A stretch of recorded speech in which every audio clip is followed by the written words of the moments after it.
superação desse mundo. Para mim foi uma escola, né? Uma escola.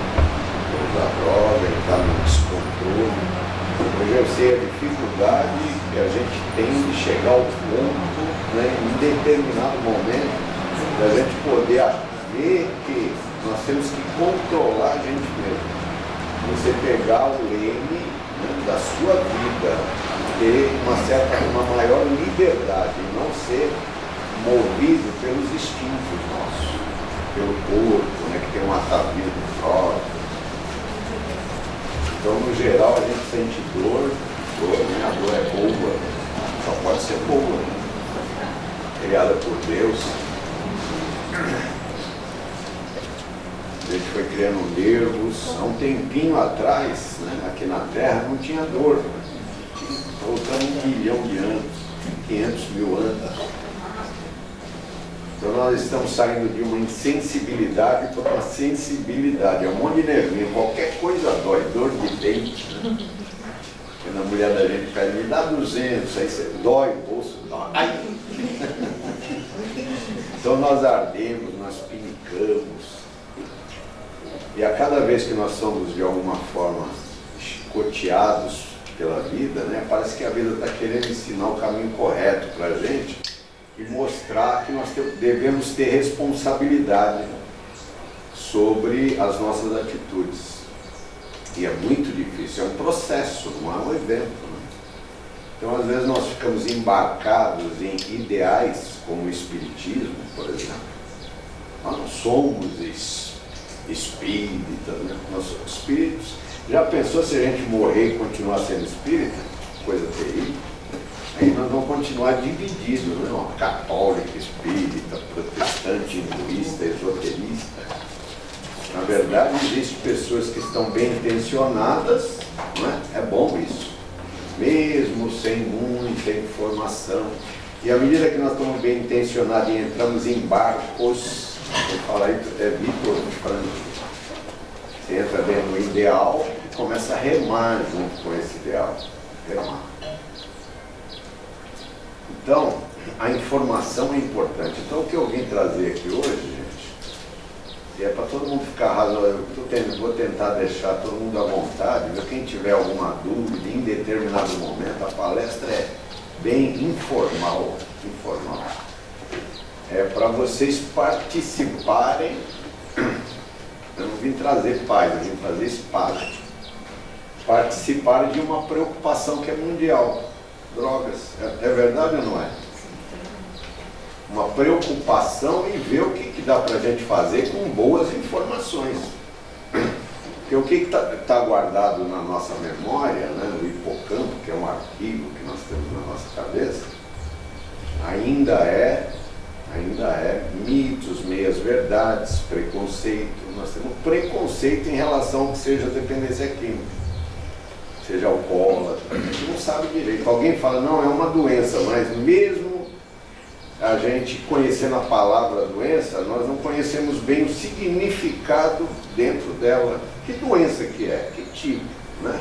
Como é que funciona essa doença? Então nós vamos falar dessas coisas. Eu vou tentar esticar alguns slides aqui para a gente poder pensar junto, tá bom? Sem pressa. E quando eu ver que o assunto não está correndo bem, eu já passo para o outro, que tem slide aí que não acaba mais. Então nós vamos falar primeiro da parte histórica, depois da doença em si, da parte neurológica. Então nós vamos pegar tipo de um caso de um dependente e tentar evoluir ele, ver as dificuldades, andar em cima do sapatinho dele para sentir as dificuldades, para a gente não achar que ele é um ser de segunda categoria. As próprias dificuldades que ele tem de parar, as estratégias e modalidades terapêuticas que existem hoje, né? Se a gente quiser falar sobre obsessão também, na questão do álcool, não é obsessão, né? Então, é você compartilhar de um mesmo benefício do álcool, benefício entre aspas, e depois ver o que o dependente, a parte do dependente, o que ele deveria, sempre no condicional, fazer. Tá bom? Então, se vocês puderem participar, ficar à vontade. Está chegando a voz aí. Ih!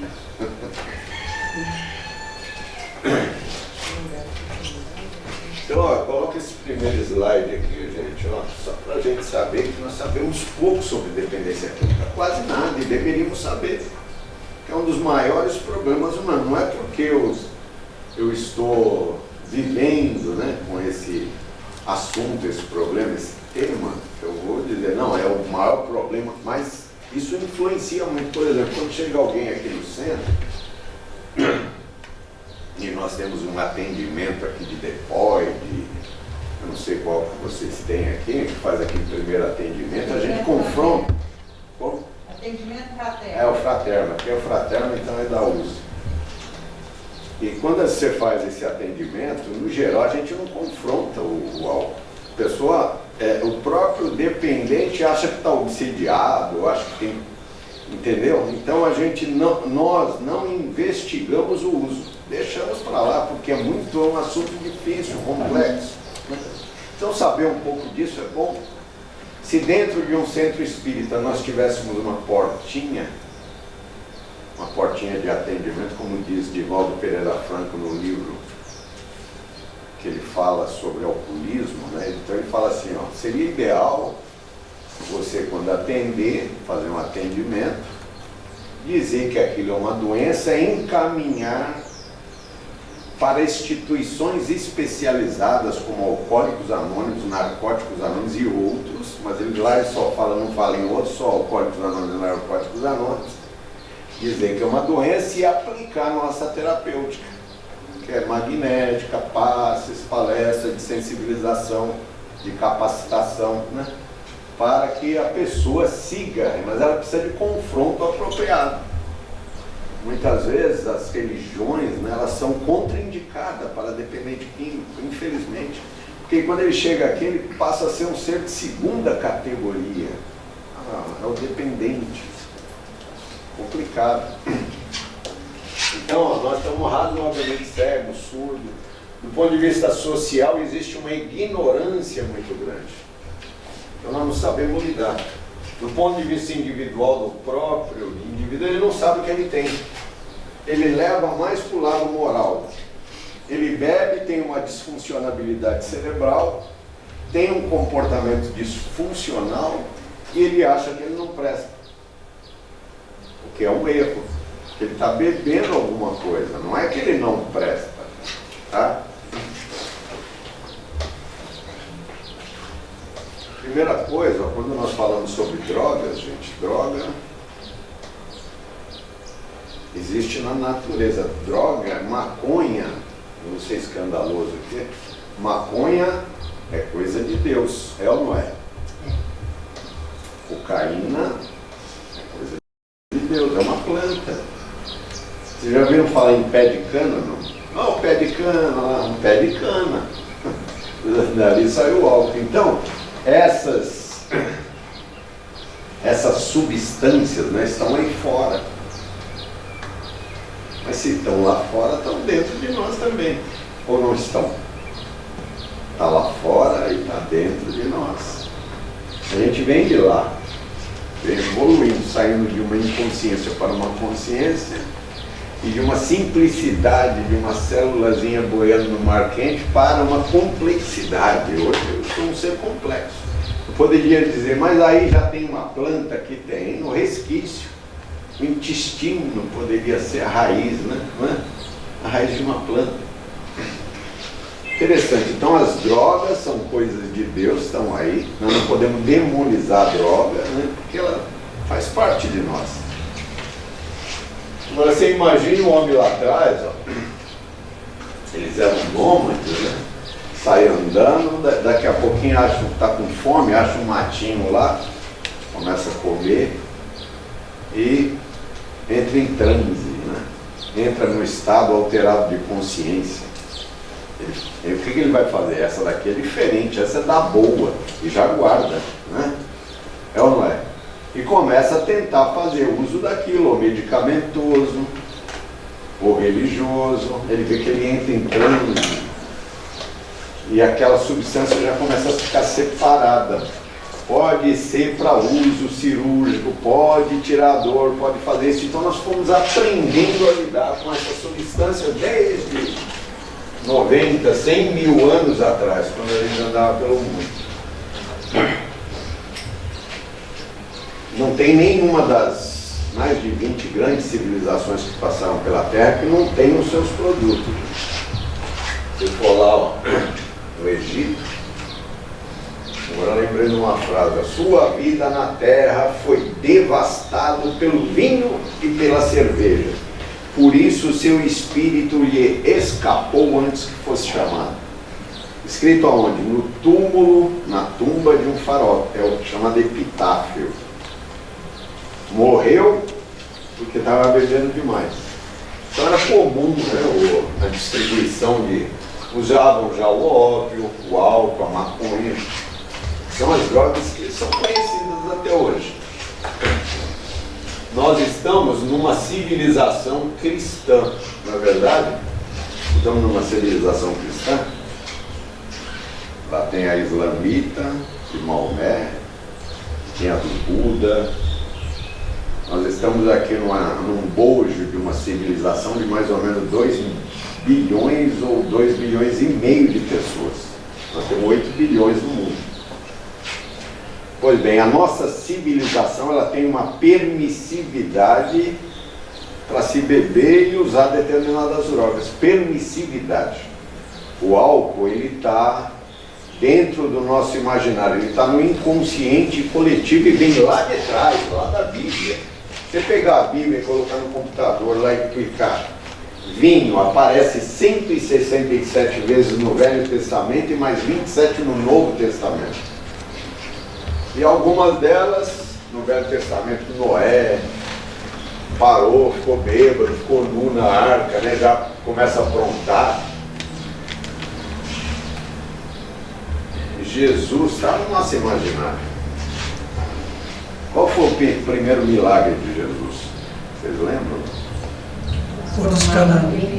Numa festa, um casamento, faltou vinho, ele vai lá e faz um milagre, faz vinho. Né? Pode ser coisa de copista, nós somos espíritas, podemos falar aqui. Coisa de seleção lá dos 4 evangelhos canônicos, os apócrifos, vários deles não tem isso. Mas ficou no nosso imaginário que a gente pode beber. Se Jesus bebia, por que eu não posso beber? Não é? É verdade que todo mundo pode beber? Tem gente que tem uma predisposição natural a desenvolver dependência, outros não. Então fica parecendo que aqueles que bebem e têm problema é porque não presta. Por que você não bebe que nem eu? Bebe igual o Renato. O Renato não dá problema, você bebe e dá problema. Então você precisa tomar vergonha na sua cara. Viu? As elucubrações sociais no inconsciente que nós vamos fazendo. Tanto é que o vinho ficou tão forte, né, o álcool, que os vinhos beneditinos, né, feitos pelos monges beneditinos e outros, né, os vinhos e tal. Mas a primeira grande crise mesmo de álcool teve em Roma. Em Roma tinha 2 milhões de pessoas, a primeira grande cidade. Uma enorme megalópole, nós podemos dizer. Mas depois, ó, mais ou menos em 1700, Londres também teve uma epidemia muito grande, porque se descobriu a destilação do álcool. Destilação. O vinho é uma coisa, destilar é outra. Destilar é fazer álcool puro. E com isso começaram a fazer vodka, conhaque, e todo mundo fabricava, não tinha controle. Fabricava e vendia. Então teve uma grande epidemia de alcoolismo no século XVI e XVII. E com isso levantou aí nós podemos dizer, a atenção das entidades de saúde, das associações de saúde, e começaram assim tentar controlar aquilo. Foi a primeira vez, Renato, que tentaram controlar a questão das drogas, que antes não havia controle nenhum. Aqui foi mais ou menos a ciência que tentou controlar, depois a própria população, as mulheres, na década, no século XIX, século XX, juntavam as mulheres, chamava Liga de Temperança. As mulheres vão acabar com os bares, e veio a lei seca. Esses movimentos sociais fizeram o quê? A lei seca americana e depois em outros países, de 1919 a 1933. Estou tentando, eu sei que é meio cansativo essa parte histórica, gente, mas só para a gente ter uma ideia até onde nós estamos hoje, tá bom? Você ter, ó, cocaína, vocês sabem o que é cocaína? É uma folha. Os peruanos, bolivianos pegam a folha e colocam na boca, eles vão lá para a montanha, né? Aquilo faz um estímulo, que é uma droga estimulante. E isso daqui é usado igual café, por exemplo. Mas com o desenvolvimento da química, começaram a extrair da cocaína um pozinho branco, chamado cloridrato de cocaína. Punha lá ácido sulfúrico, ácido clorídrico, e apurando, e ficava com o pozinho na mão. Só que aquilo é muito forte. E não sabiam para que servia aquilo. Então é chamado de época de ignorância total. Do ópio. O ópio o que é? Você faz um risquinho na flor, e uma florzinha da papoula sai um leitezinho. Ali já tem o ópio, é só deixar secar. Do ópio sai a morfina, e da morfina sai a heroína. Então um produto super forte. O que nós fazemos com isso? Não se sabia. A química desenvolveu, mas não se sabia direito para que servia aquilo. E o pessoal foi usando, né? O Freud, por exemplo, esse daqui é Sigmund Freud. Ele foi dependente de cocaína. Usou cocaína e prescrevia para os seus pacientes. Até que um deles, né, que era usuário de morfina, ele falou: usa isso daqui que é melhor do que a morfina que você está usando. E aí esse paciente morreu de dependência cruzada. Ele ficou esperto. Ele escreveu um artigo elogiando a coca. Quando eu dou para os meus pacientes, eles voltam no outro dia e pedem mais. Então o negócio é bom.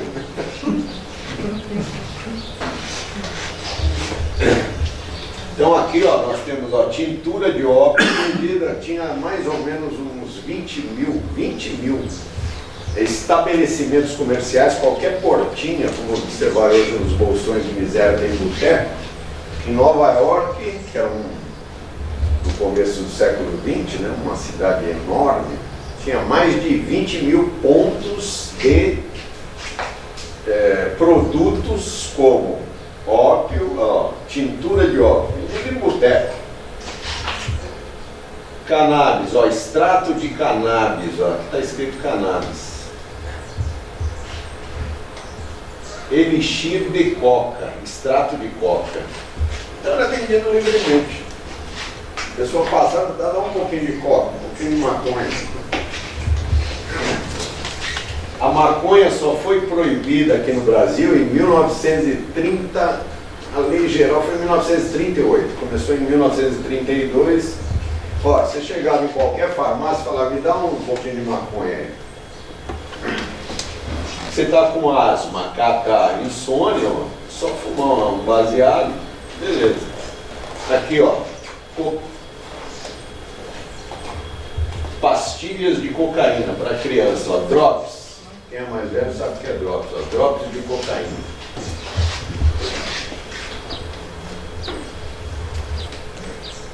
Mas a grande explosão epidêmica das drogas no mundo, estou chegando no final, gente, para a gente chegar nos dias de hoje. A grande explosão se deu principalmente com esses movimentos aqui, ó.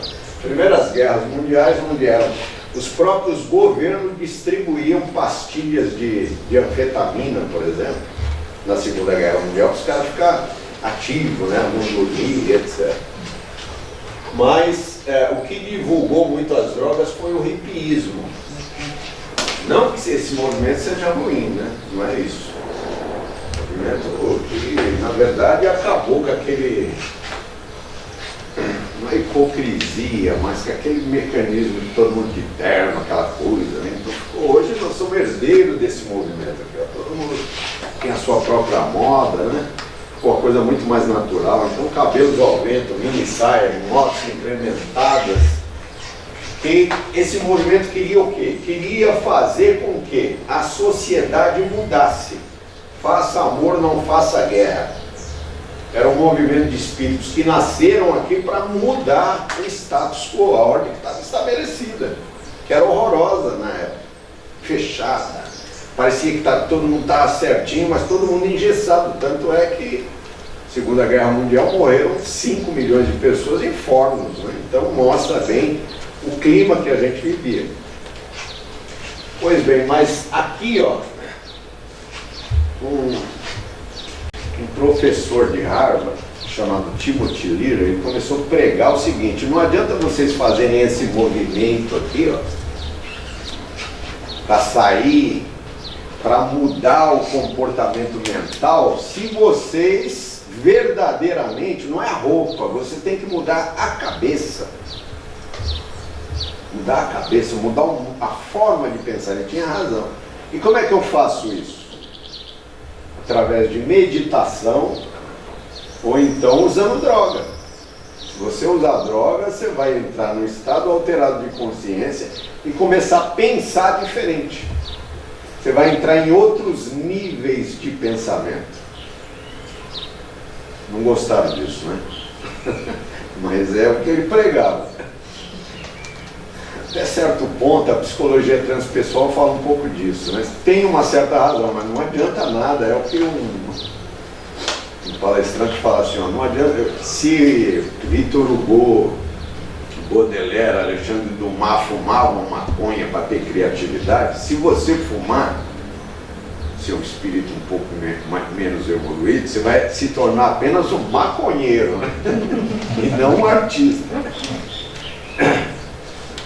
Então, ele pregava que você deveria sair fora daquele estado, pensar de forma diferente. Então, o uso de drogas seria uma das possibilidades. E com isso começaram a fumar maconha doidada. Começa a fumar, fica dependente, e aí cria o quê? Uma rede de comércio. É normal isso. Isso se espalhou para o mundo inteiro.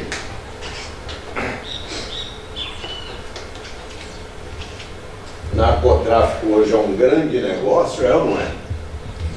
A gente não imagina o quanto é, viu, gente? Vocês não imaginam.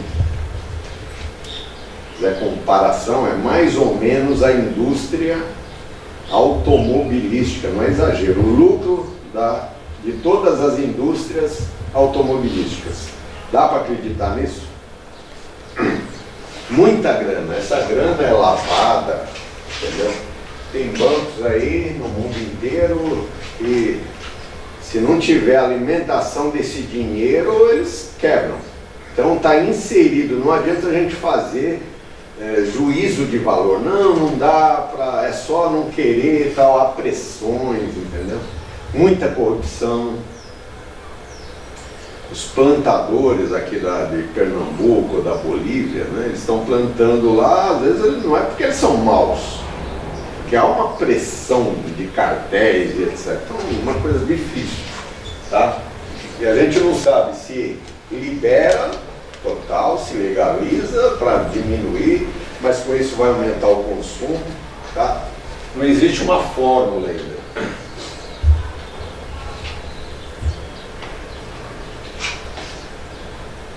Vamos lá, colocar a polícia é outra bobagem, viu, gente? A polícia não acaba com isso, não dá para acabar, ou dá. Imaginaram isso? Fronteiras imensas, as nossas leis cada vez mais permissivas, existem projetos, né, para liberar a maconha e outros para proibir o álcool ao mesmo tempo. Então, uma incoerência danada. Prevenção dá para fazer, não? É isso que nós temos que fazer, prevenção. A gente faz prevenção, a gente poderia ficar falando bastante aqui de prevenção. Dá para fazer? Dá. Mas alguém faz? Nós temos projetos para fazer, em escolas, por exemplo. não para proibir o uso, mas que haja uma conscientização em relação ao uso. Quem poderia fazer isso? O governo, né? O governo municipal, com projetos, o que mais? A família pode fazer, mas e se a família já estiver contaminada? Estou tomando uma brejinha em casa, como é que eu vou falar para o meu filho? Né? Então macaco vê, macaco faz. Viu como a gente não chega quase a lugar nenhum? É bom a gente ver o tamanho do negócio. Pois bem, agora vamos começar a entrar no aspecto da droga, gente. Então nós estamos falando aqui de álcool e drogas, né? Ópio, ó, é uma droga depressiva, calmante. Ópio, morfina, heroína, os benzodiazepínicos. A cocaína, uma droga estimulante. Cocaína, anfetamina, nicotina, cafeína. E a maconha são drogas perturbadoras alucinógenas. Nós vamos explicar melhor isso. Então nós temos essas três drogas, no geral, viu? Quando a gente pensa nessas drogas aqui, nós pensamos em morte, assassinato, roubo, né? Então nós temos que diminuir esse tipo de pensamento. São pessoas que estão vendendo, estão fora da lei, tá bom, mas a gente, por exemplo, o álcool ele causa 20 vezes mais danos e custos sociais. Não existe medidômetro para sofrimento, mas o álcool ele causa muito mais, 20 vezes mais do que tudo isso daqui, ó. E quando você vê o cara tomando uma brejinha, tomando uma cervejinha junto com amigos e tal, a gente se escandaliza? Não. Você vê um cara fumando maconha, no geral, você fala, fumando maconha no meio da rua, você vê que cara sem vergonha. E aí você passa num boteco, tem 4, 5, tudo entumecido, todo inflamado, e você passa batido e nem olha. Você vê como que está a nossa cabeça? O álcool é a pior das drogas. Não tem nenhuma pior que ela. Mas é pior que o crack? Muito mais, muito mais. Aqui nós temos mais ou menos 18 milhões de pessoas brasileiras que preenchem critérios de diagnóstico de alcoolismo. Dentro de casa, tá? E crack, mais ou menos 3 milhões de pessoas estão usando.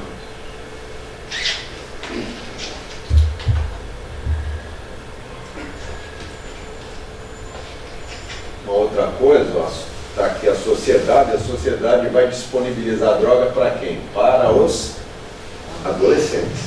Tá?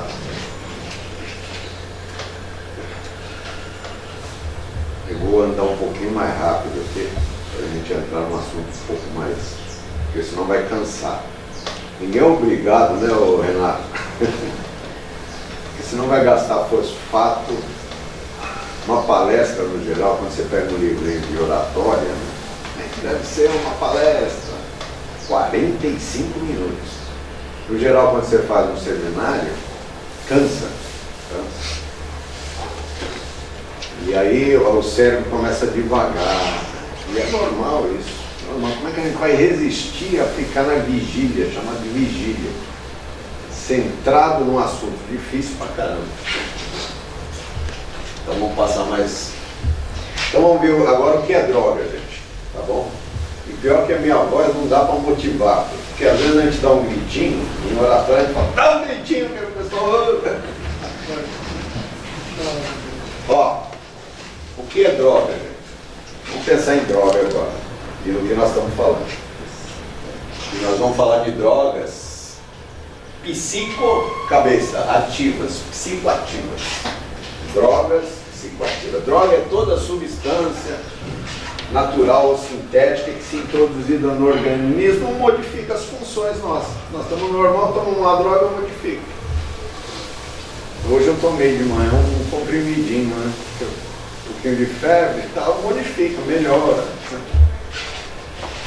Ó, quando alguém fala para você, tá surgindo uma droga nova aí, Aí vocês falam, mentira, não está surgindo nada. Só existe 3 tipos de drogas psicoativas. Drogas estimulantes, drogas depressivas e drogas alucinógenas. Só existem essas 3. Não, mas e o metileno dioximetanfetamina? É só você misturar um pouco dessa daqui com essa. Mas só existe 3 estimulantes, depressivas. Quem fala uma droga estimulante aí? Café. Cafeína é um psicotrópico.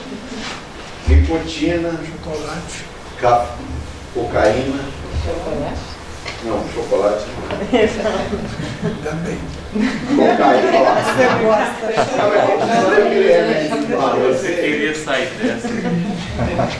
Aqueles remedinhos para emagrecer, igualzinho cocaína.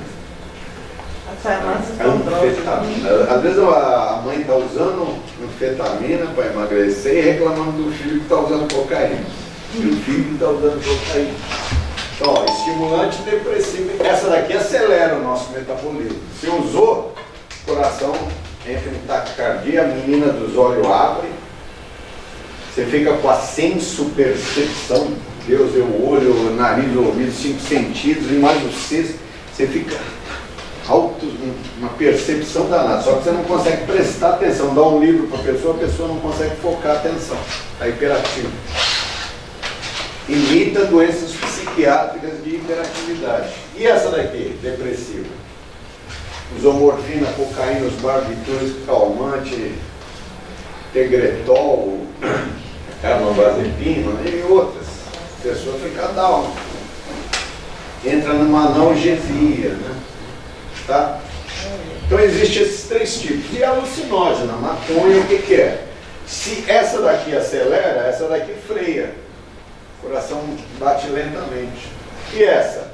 É na qualidade da nossa percepção. Você fumou maconha, o tempo fica diferente, passa mais rápido, você esquece coisas, você tem uma fome química que é chamada de larica, você não consegue focar atenção, o seu cérebro vira um cérebro de um animal, um bichinho.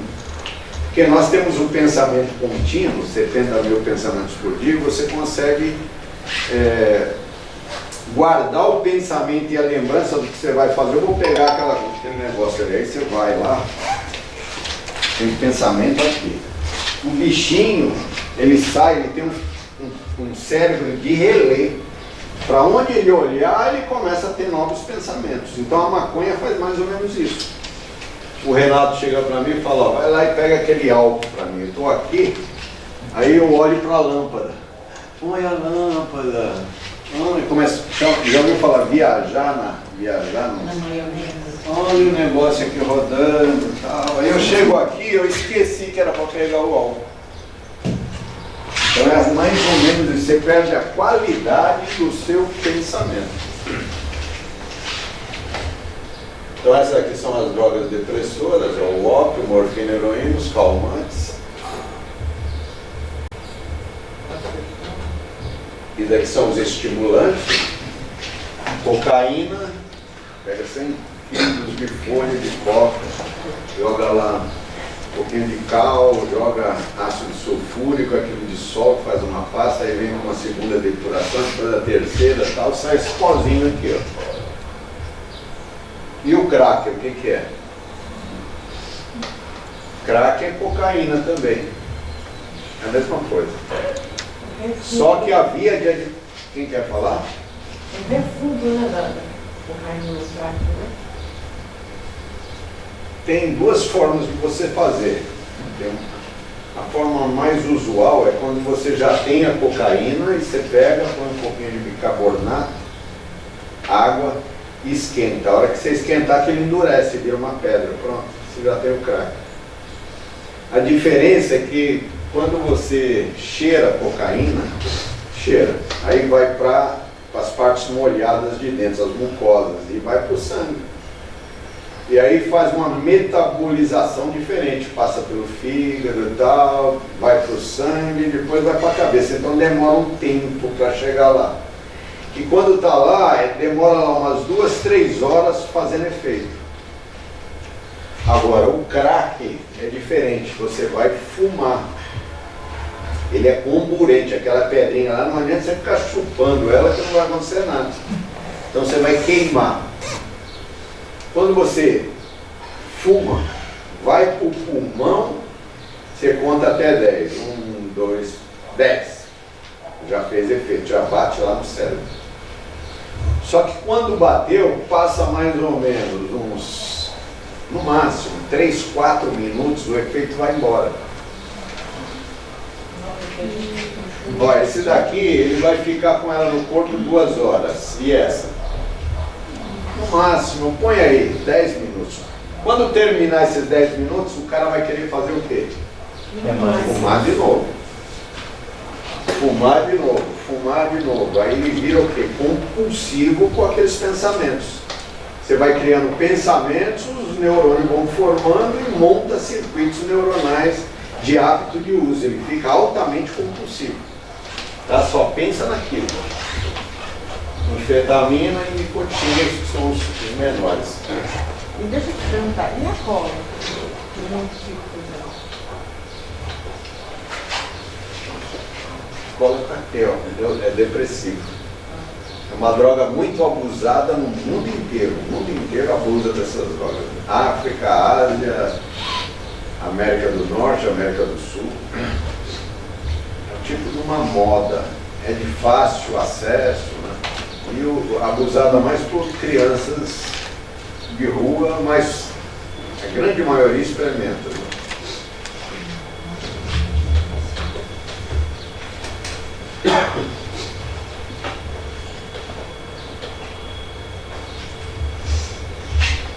Então vamos ver agora como é que evolui o negócio. A Organização Mundial de Saúde, alguns institutos especializados como o NAIDA, por exemplo, para a gente ter um entendimento e não achar que ver um cara bêbado que é alcoólatra, né? Nós precisamos ter uma classificação só para a gente acertar a nossa cabeça. Então, ó, basicamente é isso aqui, ó. A pessoa está no uso, todos vocês aqui usaram, sem exceção, pode ser espírita, pode ser o que for, todo mundo já experimentou droga. Então, todo está aqui no uso. Do uso você pode caminhar para o uso nocivo ou abuso e depois caminha para a dependência. Isso não quer dizer que vai caminhar absolutamente. A maioria para sozinho ou fica usando de forma razoavelmente controlada os problemas relacionados à quantidade e à forma que ele age mentalmente com aquela substância. Então, ó, existe o uso experimental. Todo mundo aqui já usou. O uso experimental se dá quando? Em determinado momento lá. Ele pode sair desse uso experimental com um uso esporádico ou não? Vocês fazem uso esporádico? Uma vez, no Natal, vocês tomam um gorozinho ou não? Com todo respeito? Tomam ou não? Tomam um? Não? Tem gente que é abstêmia. Abstêmia é a pessoa que nunca bebe nada. Isso não é virtude, né? Ela não bebe só. Não bebe. Porque a gente fica muito louco de outras coisas. Não precisa usar droga, não precisa. Fica muito louco de sexo. Tem gente que é compulsiva por sexo, não? Não é a mesma compulsão? Gente que é por jogo. A compulsividade, a doença do jogo não é complicadíssima. Às vezes faz muito mais mal do que qualquer tipo de droga. E vai aí. Você fica muito louco é sem razão, com agressividade, ou não? Muito louco de agressividade? O que é muito louco de agressividade? É a parte do sistema límbico, a parte de baixo do cérebro, não a que pensa. Começa a mexer forte e paralisa a razão. Sob violenta emoção ele fez tal coisa. De ciúme a gente fica muito louco, não? Muito louco. Entendeu? Então não é bem a substância, e sim aquilo que você está sentindo e como você está reagindo. Você está reagindo de forma coerente com a humanidade mais moderna ou com o homem da caverna? Então, ó, os esporádicos seriam o quê? Só para ser didático. De vez em quando. Esporádico não tem uma frequência. Não é toda sexta-feira que ele usa. Quando aparece uma oportunidade, ele toma. Tem algum mal nisso, gente? Não. De vez em quando você vai lá e toma um copo de cerveja, qual é o problema? Agora, eu tomo um copo de cerveja, não preciso ficar apontando o outro que às vezes fuma maconha. Eu sou contra isso. Mas e daí? Vamos pensar, gente. Uso frequente, o que é? Aí já se tornou um padrão. Padrão. O que é um padrão? Toda sexta ele toma um goró. Toda sexta ele fala, hoje é meu dia de tomar um negocinho. Ele não pergunta por que ele vai beber. Se é uma recompensa para aliviar sintoma de mal-estar, ele não fala, não pensa. Ele pode estar aqui no uso frequente, ó, e parar ou não? Ficar só no uso frequente? Ele pode ficar só no uso episódio? Ele pode estar no uso frequente e acordar e falar, por que eu estou bebendo? E voltar e não beber mais? Pode ou não? Pode. Entendeu?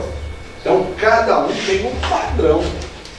Cada um de nós aqui tem um padrão. E uso pesado, o que é? O que seria o uso pesado? Mostra isso aí. Enquanto não dá um grau, Então, o uso pesado é isso. Ó. O uso pesado não é bem a frequência, porque são diferentes, nem esporádico. Ele pode ter um uso esporádico pesado. Ó, uso esporádico. Quando ele começa a beber, ele bebe mais de 3 doses de 50 ml em 2 horas. Então, o uso pesado é o uso binge, o uso que os adolescentes fazem. Sai de casa para beber. Vamos tomar uns goró? Então ele sai para beber e ficar bêbado. E ficar bêbado é uma entidade patológica. O cara bêbado, é que nós estamos acostumados já. Ó, o cara está bêbado. Ele não está falando coisa com coisa. Ele não consegue raciocinar com lógica, o sensor social dele foi para os cucuia, ele está falando em tom de palestra dentro da... Ô, Mel, e daí? Ô Zé Carlos, e tem pessoas que quando não bebe, não conversa, né?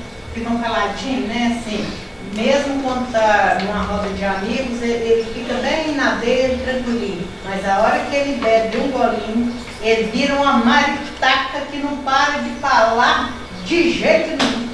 É isso. E é lógico que tem gente que tem nós podemos dizer, uma lição para ele mesmo, né, que ele começa a fazer coisas sem senso e fala, nossa, eu preciso parar, olha o que eu estou fazendo. Quer dizer, é todo um jogo de circunstância, né, para atingir uma homeostase entre a consciência dele, o que ele pensa, a noção de mundo, ele como individualidade nesse universo e o que ele vem fazendo. Pô, mas o que eu fiz? Meu Deus! Aí vem culpa, remorso, arrependimento, que é uma lição para nós.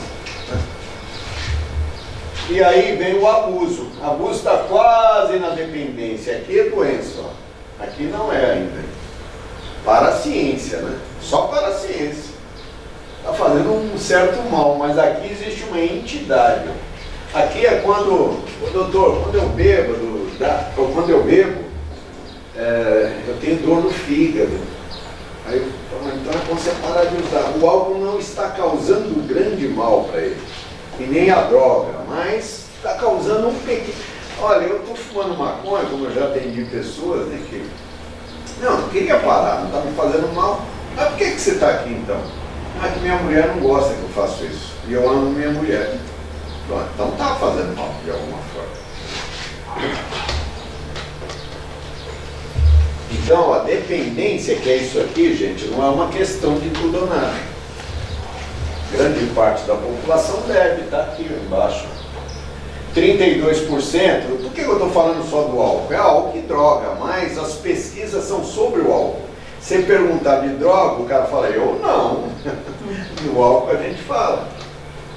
Então os levantamentos da Uniad, levantamentos familiares com 4.000 famílias e tal, tira esses dados aqui. Pasmem, ó. 86% da população bebe, 32% já pensaram em parar. Imaginaram isso? Ó? Preciso parar. Mas não para. Não para. Então vai afunilando. Tem gente que convive com esse mal-estar a encarnação toda.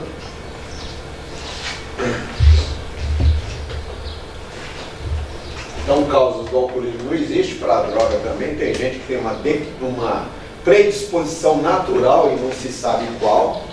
Existe genética, hereditariedade, tem que ser valorizada essa informação, do lado psicológico. Né? Tem gente que tem algumas, chamado comorbidade psiquiátrica, e quando ele usa determinado tipo de droga, dá um tipo, por exemplo, o cara é hiperativo. Aí ele cheira uma cocaína, ele se sente maravilhosamente bem, ele centra. Porque a medicação para hiperatividade é Ritalina, que é um estimulante. A pessoa centrar, ele se sente bem. Isso é um reforço positivo para ele continuar usando. Tá? Sociais, familiares, culturais, ambientais, espirituais também, gente. Espirituais do espírito, do próprio espírito. Anímico, não espirítico, anímico. Mas é espirítico também. Existe o agravante da influenciação, não? A pessoa começa a beber, usar droga, e tem mais o agravante da influenciação.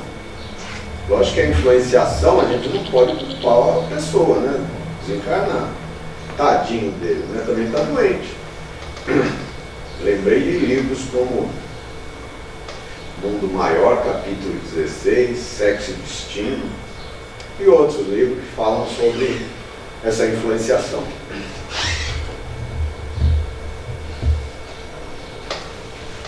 O que a gente bebe? Por que eu coloquei esse slide aqui? Eu não lembro direito, mas quando você usa qualquer tipo de droga, você quer o quê? E Renato? Chapar o coco? Chapar, vamos chapar? Relaxar, né? Uns usam isso, relaxar. Contrair.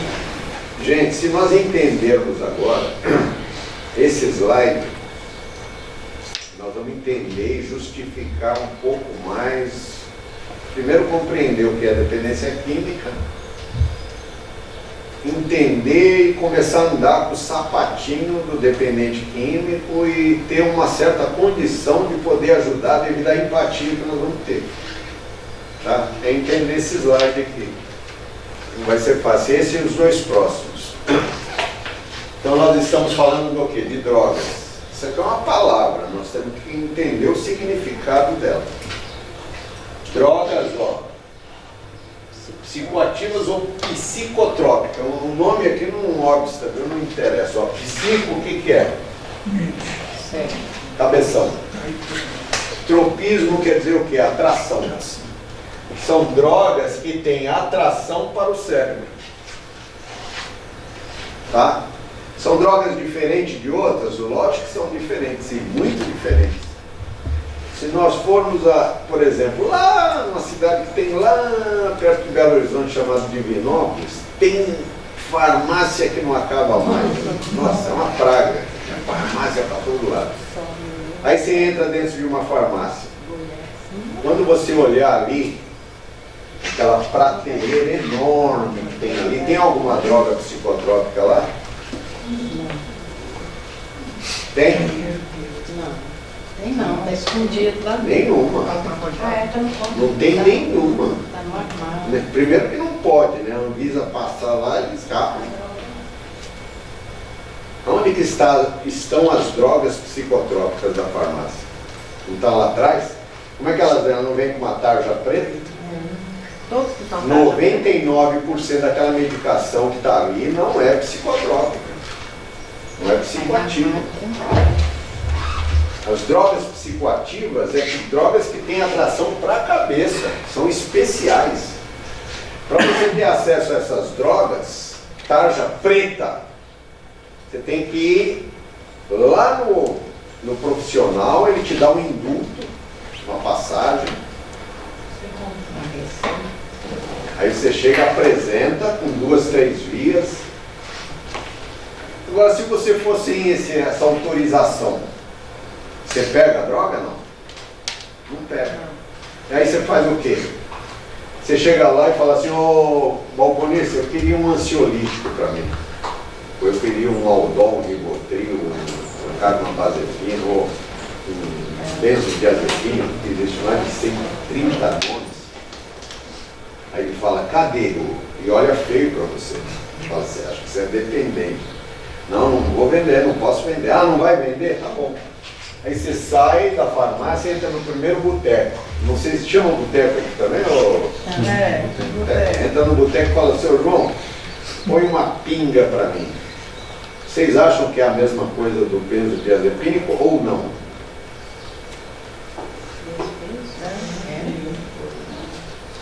Os dois não são drogas chamada antidepressiva, mas são drogas ansiolíticas, que tira a ansiedade momentaneamente. Se você usar um ansiolítico, daqui a uns minutos você já está já quebrou a ansiedade. Se você tomar uma pinga, daqui a uns minutos já quebrou a ansiedade também. Então, você está usando viu a incoerência? A incoerência social? As mesmas drogas, muito parecidas, uma precisa a outra não.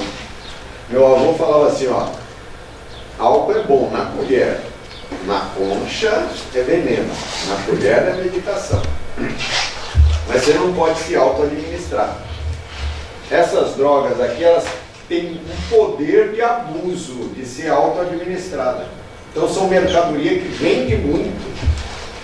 Então, ó, eu já falei que só existe 3 tipos de droga, né? Ó, estimulante, depressivo e alucinógeno. Essas drogas, elas têm essa capacidade de ir para a cabeça. Por que as outras não vão para a cabeça? Por que não vão? Eu tomo lá loratadina ou uma outra, misoprida, não vai para a cabeça. Essas vão. Por quê? A natureza, Deus, a evolução de Charles Darwin, colocou aqui, ó, no nosso pescoço, um filtro, um antivírus. Chama barreira sangue-cabeça. Barreira hemato é sangue, encefálica, barreira hematoencefálica, uma trava, um antivírus, um Avast, um Norton, para não deixar entrar sujeira lá na nossa cabeça, porque é aqui que nós modulamos o quê? Os nossos pensamentos, a nossa evolução. O cérebro foi feito para isso, para a gente poder manifestar através de boas decisões, de controle da vida, modular as emoções. Nós precisamos disso, então não pode entrar sujeira lá. Ó, e ainda protegeu tudo aqui. Só que essas drogas entram. Por que elas entram? Por que essas drogas aqui, ó, se a gente entender isso, nós vamos entender o que seja dependência química. Por que essas drogas, maconha, cocaína, anfetamina, álcool, calmante, plantas alucinógenas, entram lá para a nossa cabeça para mexer com a cabeça? Por que entra? Porque lá na nossa cabeça nós já temos essas drogas de fora. Nós já temos cocaína na nossa cabeça. Falar, ó, nós já temos cocaína lá. Normal, natural. Circuitos, depois vocês colocam no Google lá, circuitos estimulantes, excitatórios. Normais. Quando a gente sai na rua, lá em São Paulo, a gente sai com medo de ladrão e tal, né? Então, esse sistema, nós temos aqui uma glândulazinha, que joga uma substância muito parecida com cocaína, chamada adrenalina. Chega lá em cima, ela vira noradrenalina e deixa a gente altamente ativo. Se entrar um pitbull aqui agora,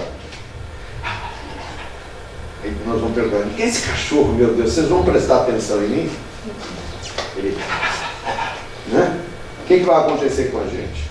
A gente fica com certo medo, não é? Menina dos olhos abre, coração entra em taquicardia, nós fazemos mais ou menos o quadro de quem dá um tirinho. Você não presta atenção em nada e fica altamente atento, numa alta vigília. Quando eu chego em casa, aí eu sento lá no meu sofazinho, estou tranquilo, sem perigo nenhum, naquele localzinho que a gente senta, que é o nosso lá do sofá, né? Encosta a almofada. O Renato vai para a rede dele.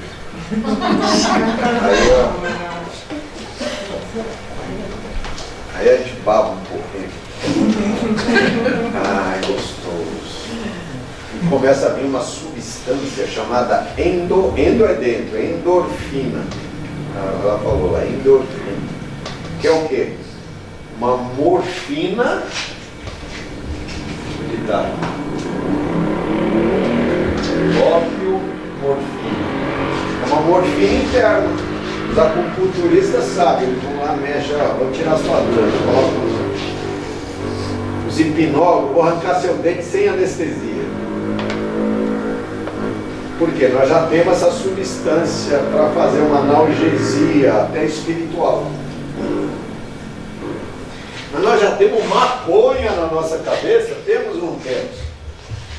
Você entra lá, existe maconha na nossa cabeça? Existe. 1970, 80, descobriram lá receptores nos detritozinhos endocannabinoide. Tetraidrocannabinol é o princípio ativo da maconha. Está lá na nossa cabeça. Senão a maconha não faria efeito. Então nós já temos essas drogas lá, gente. A gente pode ficar muito louco. Pode ser que, se ganhar na loteria esportiva e eu não gostar muito de dinheiro, eu fico muito louco. Pular de bungee jump, né? Aqueles... O que mais? Entrar em meditação. Eu trabalhei 10 anos em câmara de desobsessão, né? Então você fica muito louco lá. Nossa, é muito gostoso. Você dá passividade com o espírito e sentir o que ele... a experiência todinha da vida dele, o momento de arrependimento entra da sua alma. Viu o benefício que você sente, companheiro, na hora que você está dando passividade? A experiência psicológica, psíquica para a sua alma. Coisa linda. Muito louco. Então nós somos seres vibráteis, né? Pois bem, ó, só para a gente poder entender mais ou menos, ó, nós temos circuitos lá na nossa cabeça excitatórios.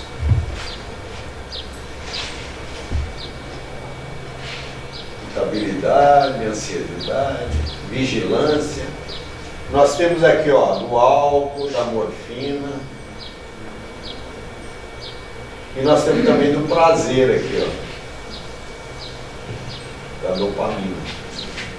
Mas esses três aqui, ó, tem que ficar bem controladinho, bem igualzinho. Se esse daqui tiver maior, esse lado aqui excitatório tiver maior, eu fico muito...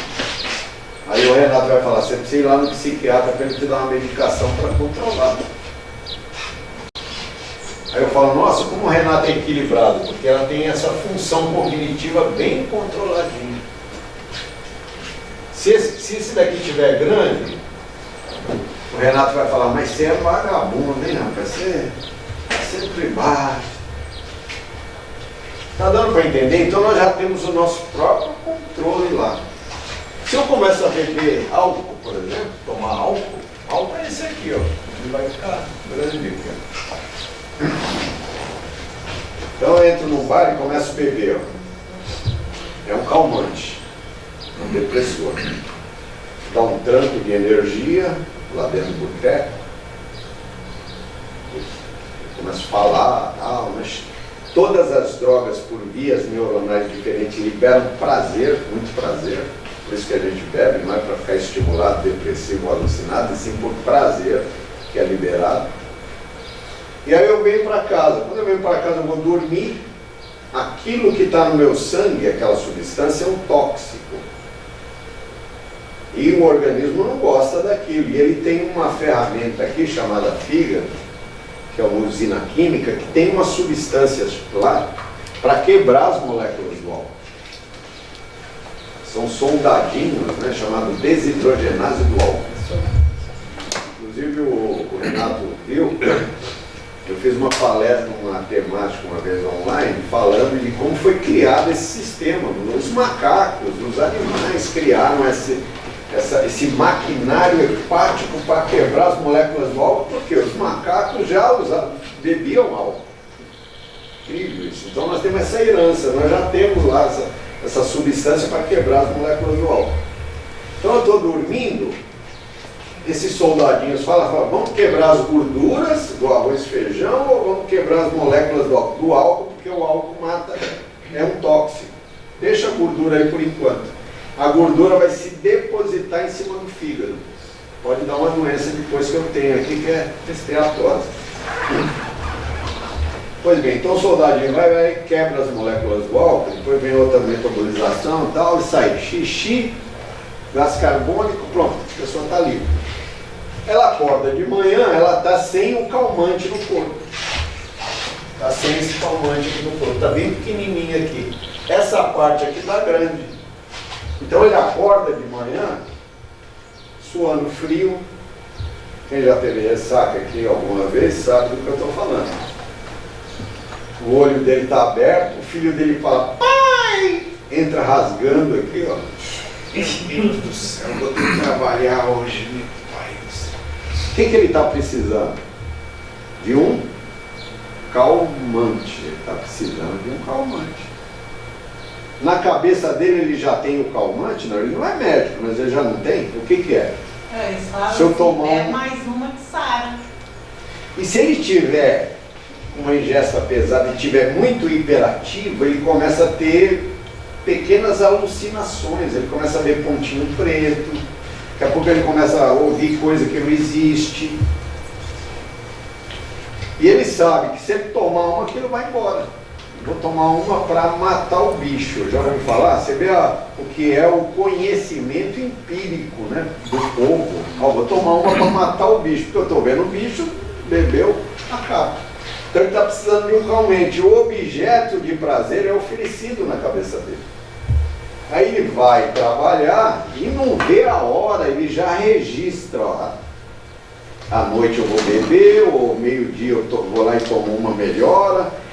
E só dele pensar nisso, chama antecipação do gozo, e já há no cérebro um depósito de dopamina que é para antecipar o gozo, porque lá na frente ele vai beber. Eu explico melhor isso depois.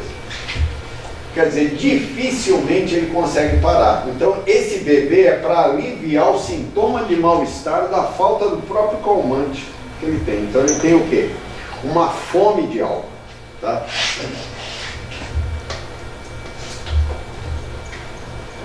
Vamos deixar para lá isso.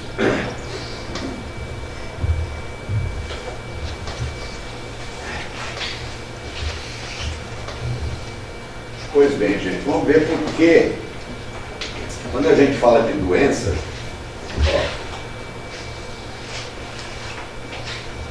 hoje, quando a gente fala de dependência química, é uma doença crônica para o resto da vida.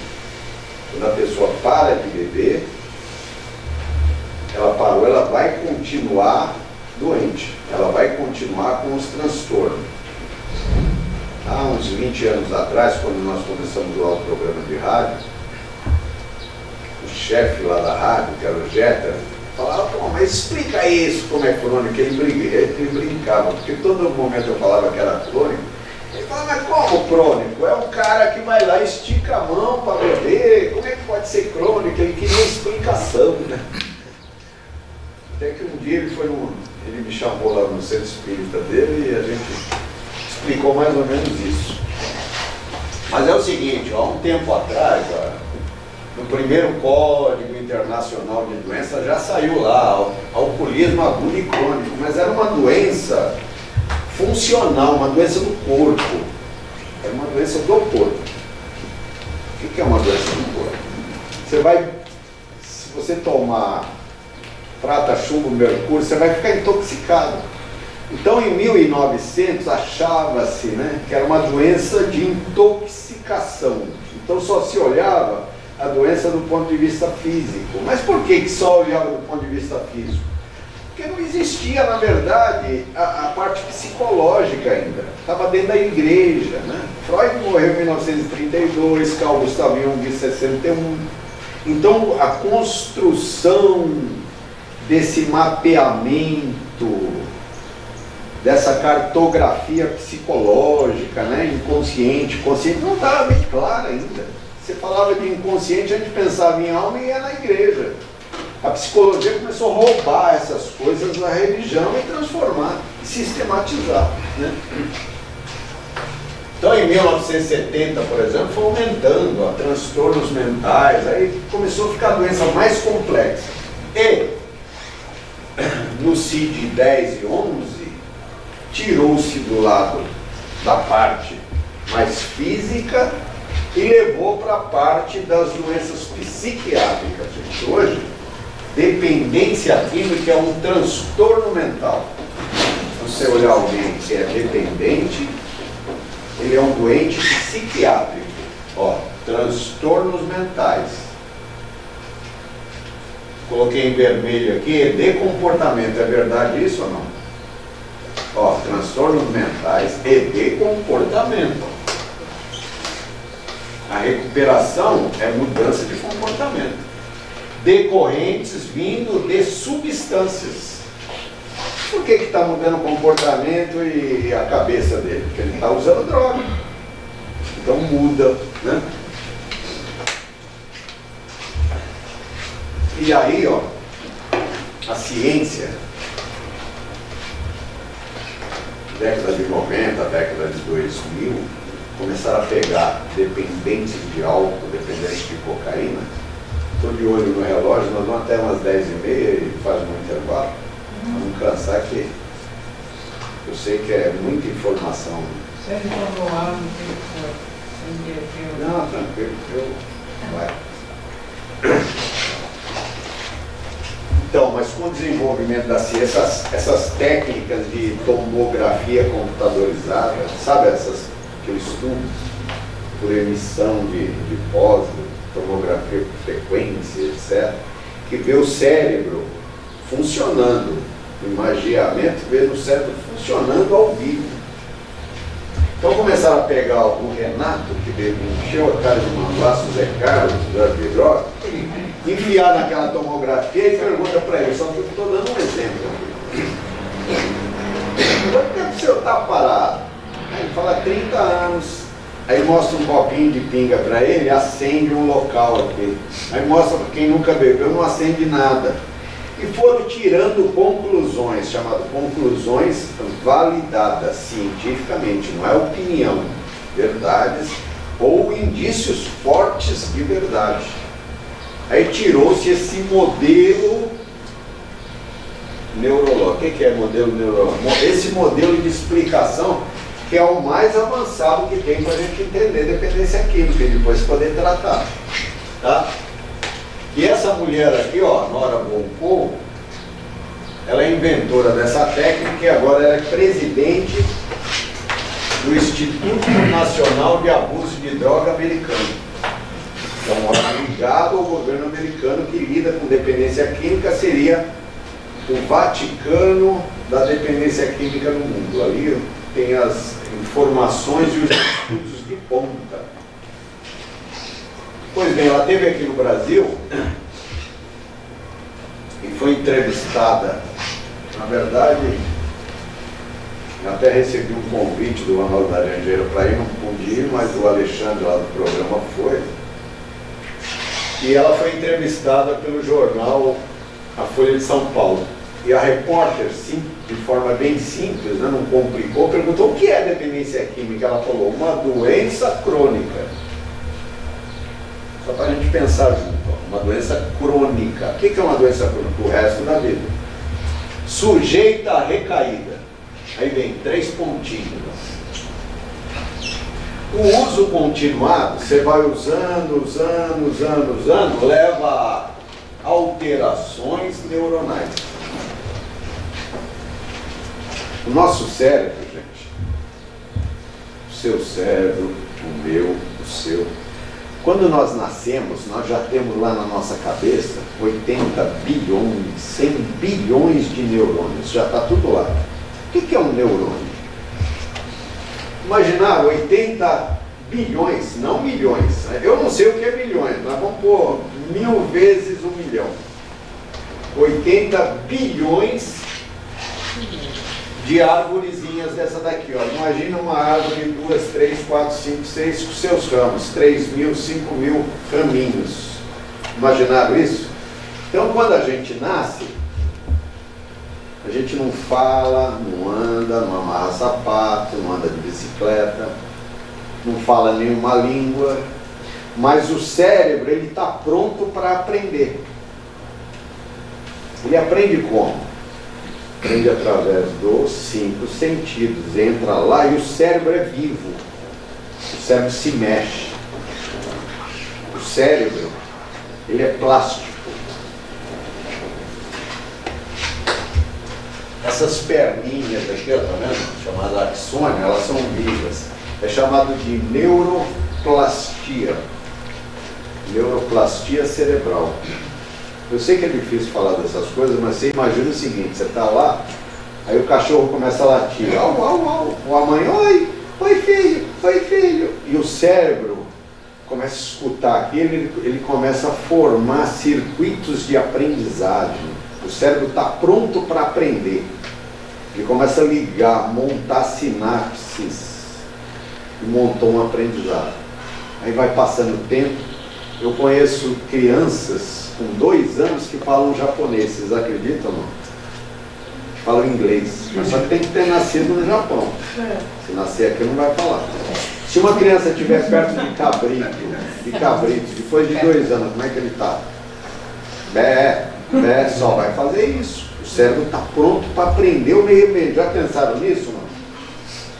Então ele vai montando circuitos para você enfiar um botão numa casa assim, ó. Demora.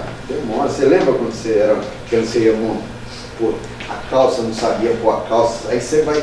Aí depois depois que você aprendeu, vira um automatismo.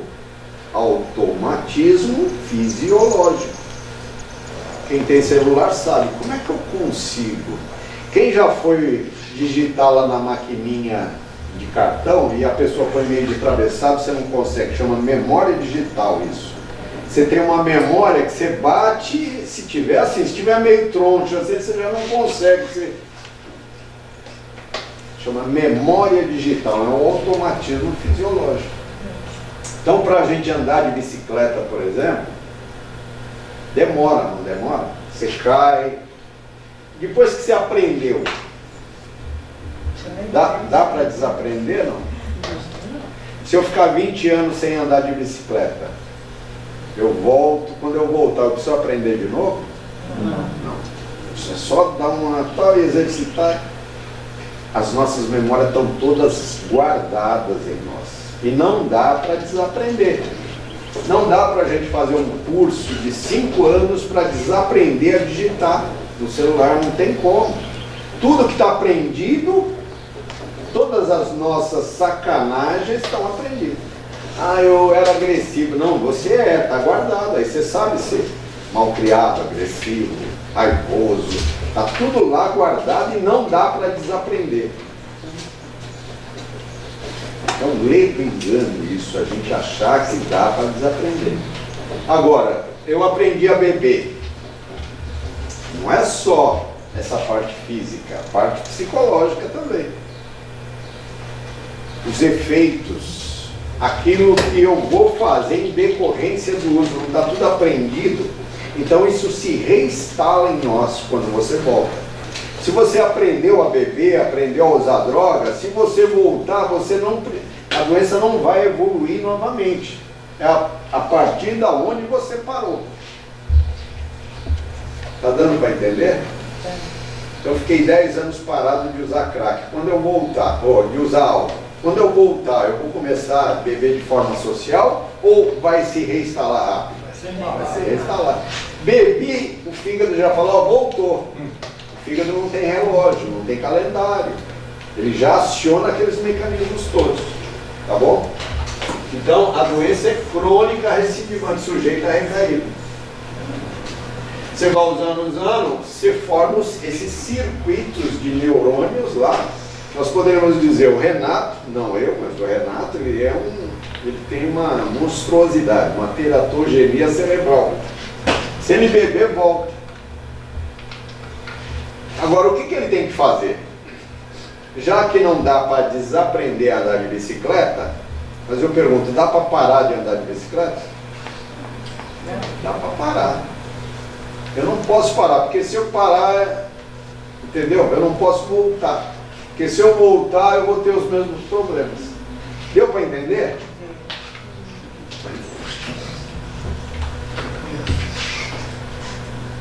Agora, isso não quer dizer também, gente, que a pessoa para, né?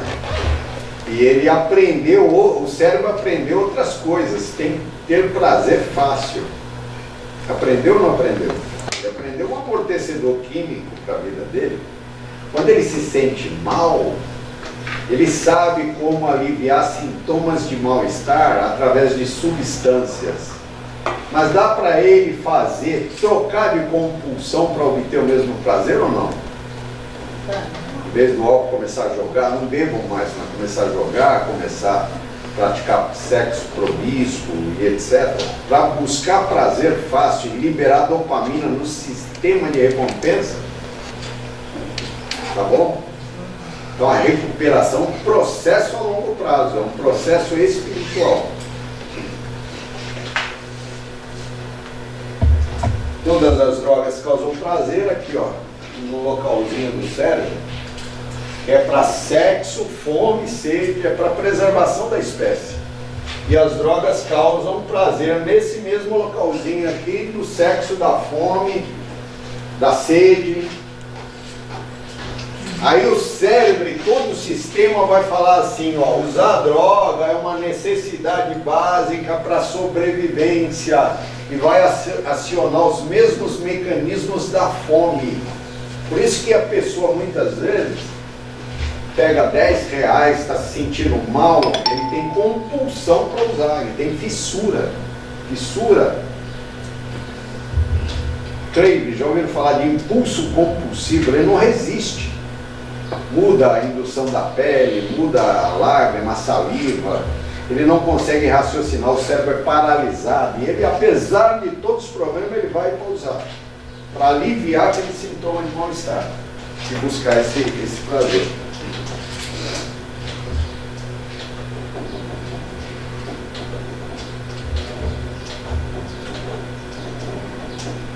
Faltando 5 minutos.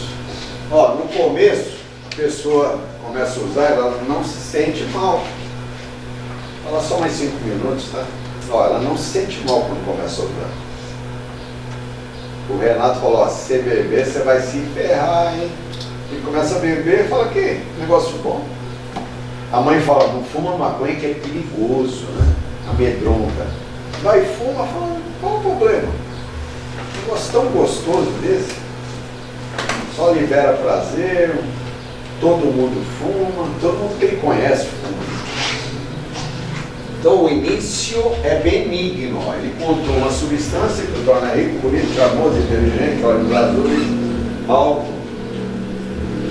Rico, bonito e inteligente. Você vai convencer uma pessoa dessa a parar de usar? Vai? Dá para convencer? Ele tem que ter problemas para ele sentir na pele que está tendo problema. Conversa não vai adiantar. Ele fala, ó, vai procurar um alcoólatra para você tomar conta. Ei, eu estou jogando bola, eu me dou bem com o meu chefe. Né? E o chefe acredita, olha para ele e fala, o que você tem, chefe? Porque ele aprendeu a personalidade dentro do boteco, fica extrovertida. Então o cara é gente boa. Você já viu esses caras de beleza, tá. Depois o chefe vai ter que internar ele lá na casa. Você gosta dele, pega a mim. Mas no começo é isso. Infelizmente já está havendo adaptações no sistema nervoso central. As células, nós temos 100 trilhões de células no corpo, ela começa a usar álcool para obter energia e não arroz e feijão. As mitocôndrias, ela fica com a boquinha certinha do álcool. Porque o álcool dá um tranco de energia nele, é uma caloria vazia que não se deposita na célula. Então ele bebe. Ah, eu vou beber para abrir o apetite. Mentira, mentira. Não mata a fome. O fígado também e vai. Aí entramos na segunda fase. Ele começa a ficar meio assustado por causa de bobagens que ele faz. E aí ele tenta parar. É aqueles 32%. Lembra dos 32% que tentam parar? E aí é complicado, porque alguns conseguem alguma coisa, né? Ele se assusta com o gole medicinal. Ele acorda, o dia não está legal hoje. Aí ele bebe uma e melhorou. Então ele sabe que o álcool está fazendo um pouco de mal, mas ao mesmo tempo já começa a ser a medicação para ele. E ele começa a criar uma rotina adaptativa. Ele fala, eu não posso, ele começou a ter problema. Aí ele fica mais ou menos esperto com a bebida. Não vou passar no bar do João, porque eu acho que a pinga dele, você já passou por isso, Fernando? A pinga do João lá, eu vou no bar vou trocar de bebida. Ele começa a fazer jogo com ele mesmo, eu preciso diminuir a bebida. Ele estreita, ele começa a falar, não, eu vou descer, ó, todo dia eu vou descer, vou tomar uma no bar do João e vou pra casa. Aí ele desce, quando ele está descendo, a rotina é tão estreita, é uma rotina tão bem feita, que quando ele está descendo do ônibus, o cara vê já começa a pôr a pinga dele, você já sabe. Você está contando a história dele? Aí ele tomou aquela ali, o que vai acontecer? No outro dia ele toma 1,5. Aí chega um dia toma 4, aí exagera, aí volta para 1 ou 2, fala, não, meu negócio é doido. Então é todo um jogo aqui, ó. Às vezes a mulher dele fala, ó, precisa parar, hein, João? O negócio tá feio. Ele jura, né, de pé junto que vai parar, aí precisa mentir, porque não consegue. Você bebeu, ele... Vou tomar uma só no domingo, né? É. No bar do domingo, né? Você, faz 5 horas que você foi buscar a carne, você voltou, falou, não, deu uma passadinha na casa do João, uma passadinha. E aí ele se culpa, meu Deus, o que está acontecendo comigo? Se for espírita, nossa, eu acho que eu estou com um obsessor, aquela coisa. Ele tá, né? Mas não é bem obsessor. Está com um monte de amigo vivo e morto. O morto é o que está encarnado. Falso controle, às vezes dá aquelas paradas. Nossa senhora, eu lembro as paradinhas que eu dei, eu era espírita, né? Eu fui camelô de rua. Vendi uns cortadores de legumes, né? Batatinha, pepino, cebola, tomate, beterraba. Vocês pensam que eu vim da onde? E uma vez eu fui preso, né? Pegaram eu com droga na sacola. E o delegado do 1º distrito, fiquei uma semana preso lá.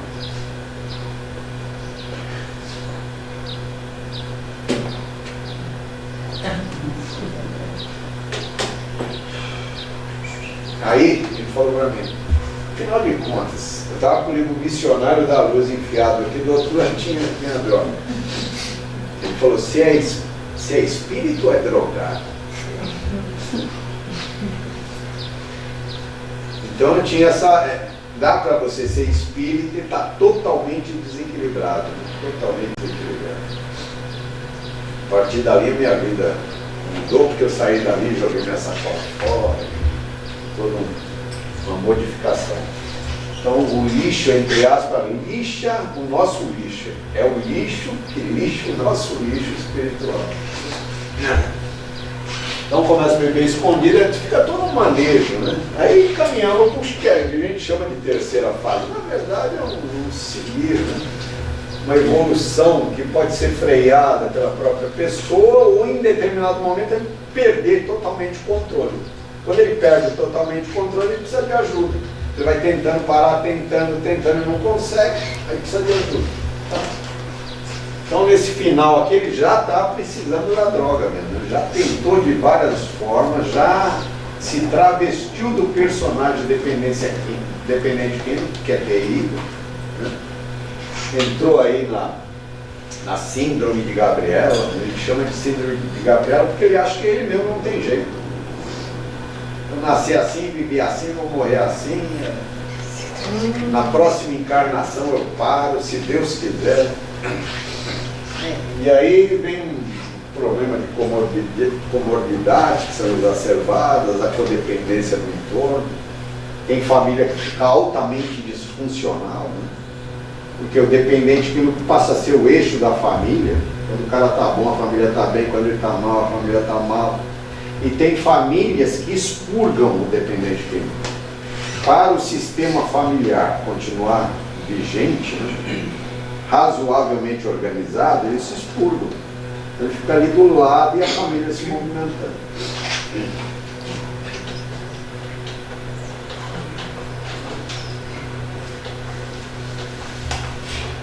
Vamos tomar um café? Para dar um descanso para o cérebro. Desculpe aí a quantidade de informação.